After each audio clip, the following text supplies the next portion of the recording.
Hi there. Thank you so much for your interest in our after-school grant program.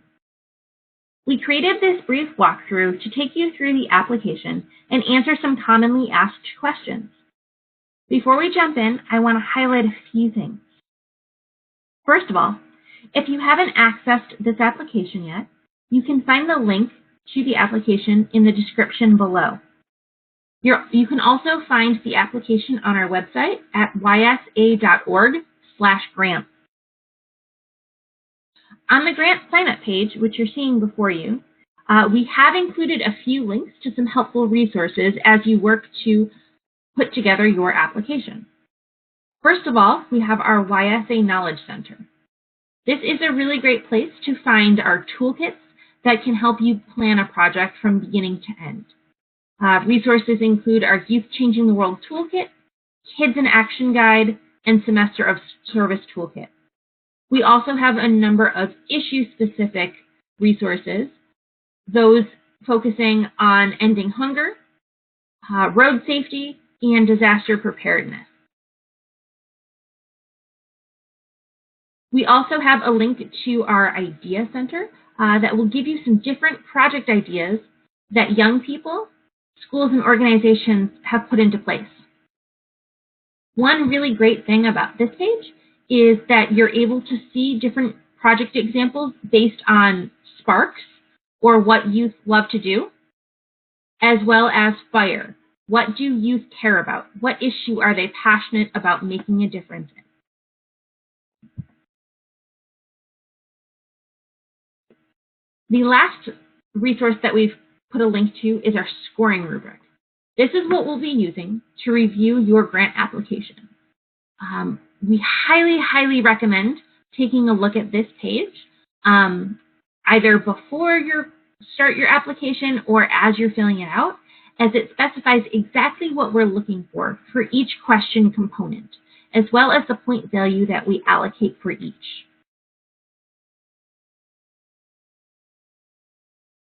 And then lastly, after you are working on your application, after you watch this video, if you do have additional questions, please contact Karen Daniel. She is YSA's Vice President of Programs, and her email is right here on your screen in front of you. It is also on both the sign-up page and the grant page itself. All right, so let's get started with this application. As I mentioned, your landing page is going to be our sign-up page. It also provides more information about the grant program itself. So for our after-school grants, we will be awarding grants of up to $500 to support youth-led service or service learning in after-school programs. We ask that grantees engage at least 50 youth as volunteers in service or service learning projects between November of 2019 and the end of the 2019-2020 school year. We also ask that applicants focus on engaging middle and high school aged youth, and that we will be giving preference to programs that engage a large percentage of youth that are coming from underserved communities. One thing to note is that with the grant being up to $500, that is the grant overall. It's not the amount of funding for each youth volunteer. So please keep that in mind as well.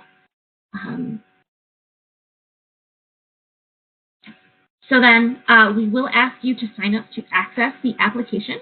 We'll ask for your name, email address, school, as well as your location. The location question is important because only those who are based in the U.S. are eligible for this grant program. Unfortunately, if you are based outside of the U.S., you are not eligible for this program specifically. Now, once you complete this sign up here and you hit start application, you will be taken right to the grants page. Again, you'll see the links to the YSA Knowledge Center, the Idea Center, the scoring rubric, as well as Karen's email address should you have any questions. You'll also see that the information you provided in the sign-up area has already auto-populated for you in the contact information section. As we go through the rest of the application, some of the questions are pretty straightforward, but there are a few things I do want to touch on and highlight a few additional resources we've included in the application for your reference. All right. So first and foremost, we want to know a little bit more about your after-school program. What does your existing programming look like? Who is involved? How many youth are regularly involved? What do they do? What's your programming schedule look like? If you have an online program description that encompasses components A, B, and C, or part of them, please go ahead and you can include a link to that program description in the answer box.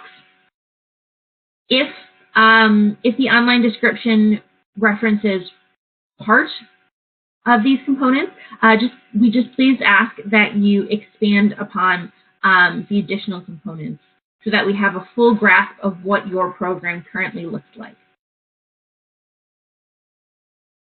All right. So I mentioned we're really interested in programs that are engaging youth in middle school and high school, as well as youth that are coming from underserved communities. Youth from underserved communities are really important because these youth are traditionally considered to be recipients of service rather than agents of change. And we really want to kind of flip that idea upside down and show them that they have agency and that they can make a difference in their community. When we talk about youth from underserved communities, this can include youth with disabilities, youth in the juvenile justice system, youth from low-income communities. There's a pretty wide breadth as to what underserved communities entails. So this next question is a pretty important one. This is one of our key questions on this application. Does your after-school program currently include youth-led service or service learning opportunities? So, we really want to know, what does service and service learning look like for your after-school program, or what will it look like? How will your service and service learning programs be able to expand because of this grant program? What are some of your goals for your after-school program in relation to service and service learning? We do have some really great examples of how some other after-school programs have incorporated service learning and civic engagement activities. So if you go ahead and click on these links, you'll see some of those examples right here, courtesy of Afterschool Alliance. They have three really great examples of how after-school programming have expanded their efforts.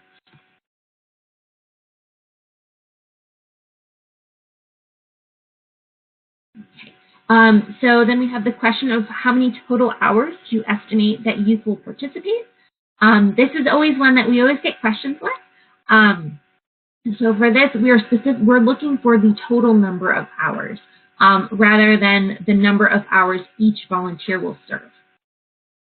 So, for example, if you have 50 youth volunteers volunteering over the course of 5 days, and each youth will volunteer for 5 hours on each day, you will have 1,250 total hours served.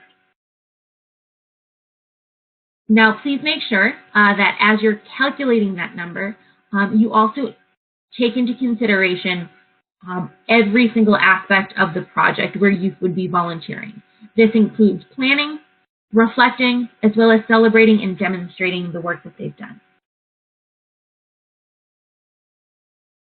Okay, so on our ideas page, I mentioned the idea of the sparks and fires.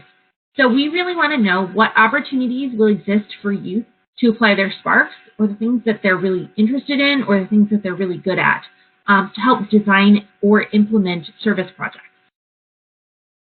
So again, we've included a few different resources to learn more about how you can connect Sparks in service. So for example, our Pick a Project tip sheet looks at different Spark examples in different causes that people are passionate about, and thinking about how those sparks and those fires can be combined to put together a project. We also have some specific tip sheets that focus on specific issues. So for this one, the spark is nature. So the young person that would be interested in this tip sheet, their passion is animals. So they're kind of using their spark to help raise awareness about, in this case, endangered butterfly species. We have additional issue-specific resources, including those focused on reading, sports, and arts. So if there is a main Sparks category that your young leaders are really interested in, let us know about how you would help incorporate those sparks. If there is or are sparks that are not listed, tell us about them. How can those be incorporated as well? We know every young person has a spark, because every young person is great at something, and all sparks can be incorporated to help lead and implement a service project. All right, so then we turn to some ways that youth can benefit from leading service projects. We know that youth can develop really great 21st century skills. We look at the 4 C's: critical thinking, communication, collaboration, and creativity. Again, they're building these skills while they're leading and participating in service projects. To learn more about how you can integrate the 4 C's into service projects, again, we do have a few different resources. We have a specific tip sheet about service, the 4 C's, and employment skills, as well as a video that we put together looking at the 4 C's service and how they can be applied to college and career readiness. All right, and then lastly, we want to learn a little bit about when you expect your service and service learning activities to take place. If you have any initial ideas, let us know. Now, again, these service activities can take place at any time between November 1st and the end of the 1920 school year. We have included MLK Day of Service and Global Youth Service Day as 2 service day opportunities.